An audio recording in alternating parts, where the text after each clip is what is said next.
Right now, Asoke is the most trendy fabric used for making palazzo, gowns, tops, even corset top. It's quite versatile, and this bubu dress is just something that caught my eye.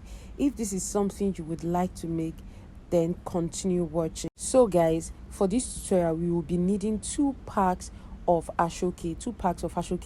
A pack of Asoke contains 8 pieces. A pack of Asoke contains 8 pieces. 2 packs, 16 pieces. So you need 16 pieces of this. And Asoke comes between length 65 to 75 if you're lucky. So once you are done getting your 2 packs ready, the next thing is to measure out your length. You can do it in 2 ways. You can measure out your length one after the other, cutting out each of the pieces till you have your 16 pieces. Or since the Asoke comes in 8 pieces, you can just pin your 8 pieces of Asoke down. Make sure they are equal at both edges. At the beginning edge, your point where you are going to start your measurement, you make sure that they are equal, like what I'm doing. Then you just cut. If they are not, you cut it straight. You make sure they are equal. Cut it straight to make sure they are equal. Use a pin to hold it down or something heavy to hold it down. Then you measure out your 65 inches. You measure out your 65 inches like so, and then when you get to 65, also pin it down and cut it out. You see, you have your full measurement, and you have, for this particular one, this one is quite long. They call it multi Asoke, so I actually got 75. But the second one, I was not that lucky. I got about 67, 68 from that. So I'm going to set this aside for other future projects that I might have. So we are done cutting the 8 pieces for this particular one. Then you also bring the next other ones that you want to cut. You can see I have a mixture of about 3 different designs, and I'm going to do the same thing, the exact same thing that I did for the first. I'll do it for this second one. I'll do it for the third one. So I'll have 8 my 16 pieces would be cut out already. You can see that's all I will do for now, and I will set it aside till I go over to the sewing machine and start sewing each piece together one after the other, placing them together according to the design I want. So it is that. So just make sure that you're arranging each piece so that you don't have one very long and one very short. So that's the disadvantage of this method. But you can do the second method that I told you, where you just actually measure the 65 inches for each piece and you cut, for each piece and you cut. I'm guessing that will be better. So guys, we are on the sewing machine. By now you would have decided which of the Asoke will come first for you. So your design is right before you, or if you're working with something from your own creative mind, you can decide which piece is going to come first, and then you just place one slightly on top of each other with about 1/4 of an inch on top of each other. Please don't lay it on top of each other by 1 inch. No, you just need a little bit on each other, and then you just sew down. This exact thing you're seeing me do right now is what you are going to do for each piece. For the front piece, you can see that you have zipper at the front, so you are just going to join 4 pieces together, set aside, join another 4 pieces together and set aside. And for the back piece, you are just going to have 8 pieces join all together at once.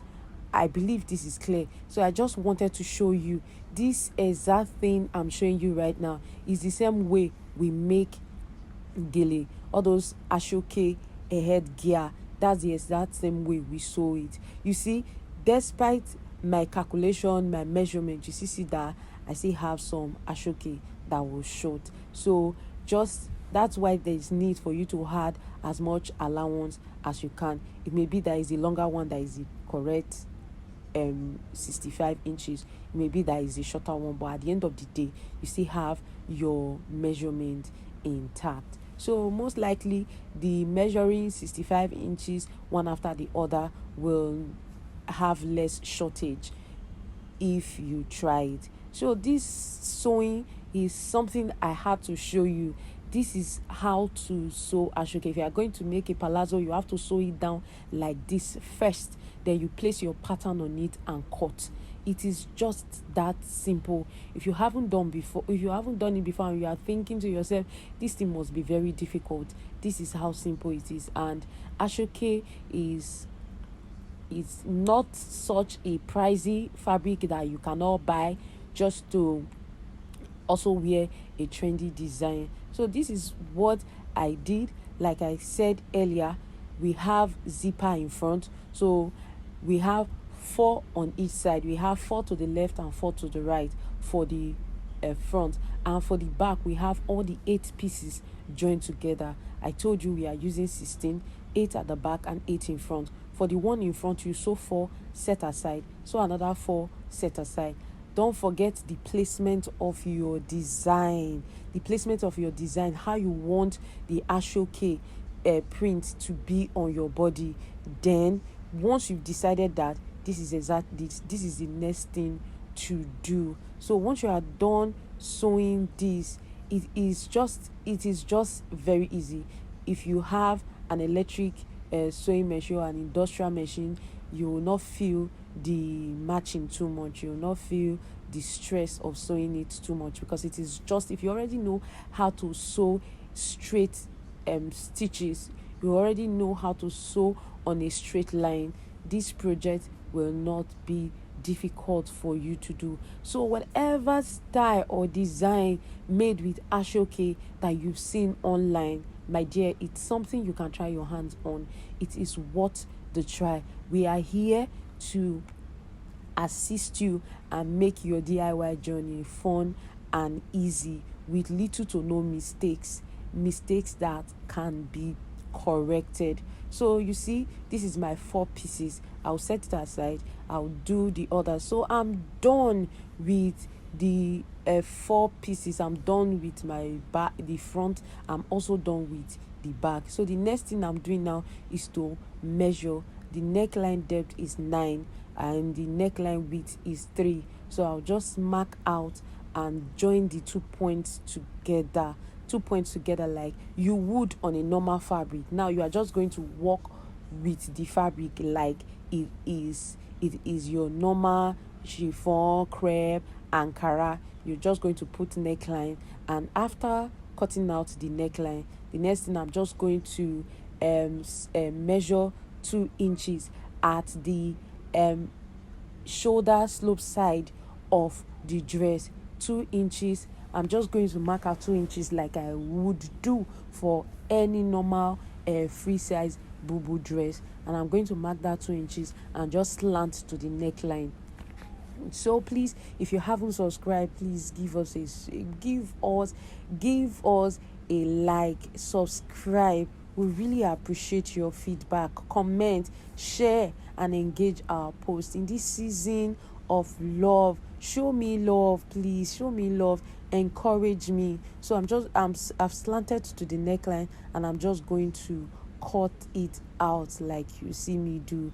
It is just that's about it for this cutting. The cutting for this ashoke, I'm done. I'll just cut a facing for the neckline and then I'm okay. So I used a satin for a doll face satin for the neckline. If you have any other cooler fabric, any other better fabric, you can use. So that's what I'm using for the facing. I'm just going to place it underneath it and then cut out the facing like so.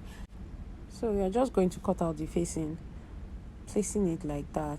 So if you have a better fabric, you can use even Ankara and place it at the bottom. You can even use the ashoke for front facing. There are some where you see that the ashoke is also the facing and it is sewn to the front as part of the design. So just like I told you, if you want to do that, you also sew together the ashoke and place it and cut it out the way you want to use it as a facing.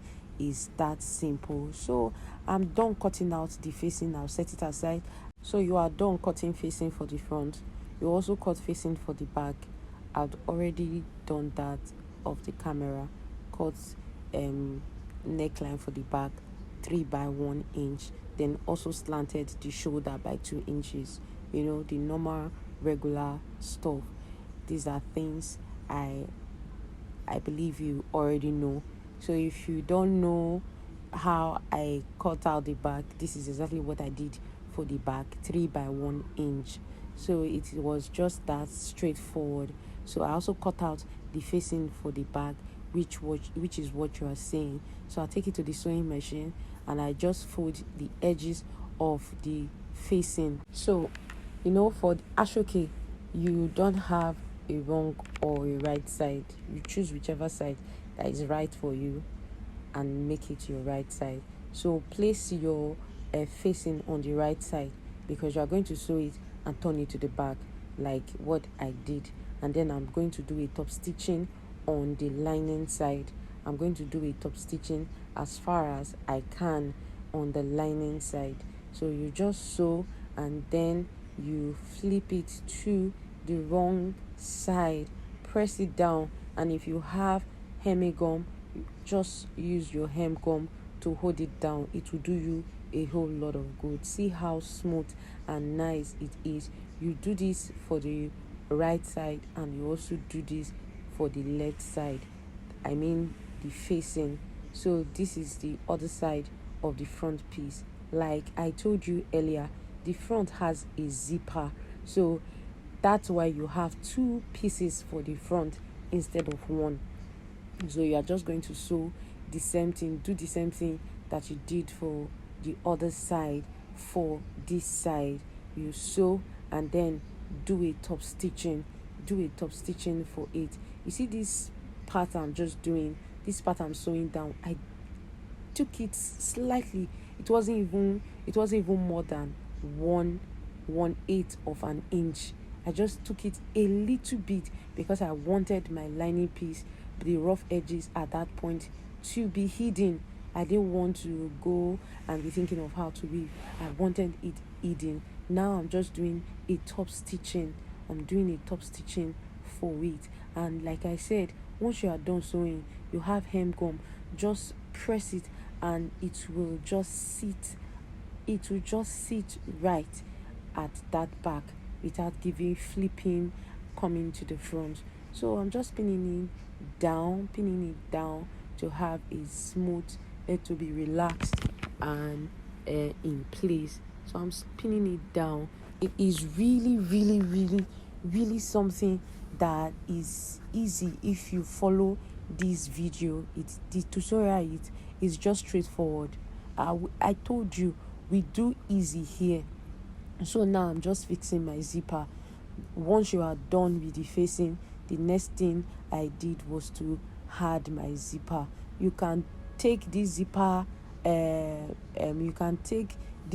part, you can move it forward, but I'm showing you what I did. I'm sewing down the zipper. So by the time I'm done with this, I'll just sew the front and the back together at the shoulders. So we're done adding the zipper. So please don't forget the zipper. You're just going to place your ashoke directly on top of the zipper allowance and just sew down. There's no need flipping to sew. Just the edges are properly placed. So the next thing is I'm joining the back. I'm using a French seam. If you don't know what a French seam mean, a French seam is when you take your back piece and your front piece, wrong side facing the wrong side, and you sew it together. Cut down the seam allowance, flip it over and sew again. That's what it means. That's what French seam mean. You can look it up.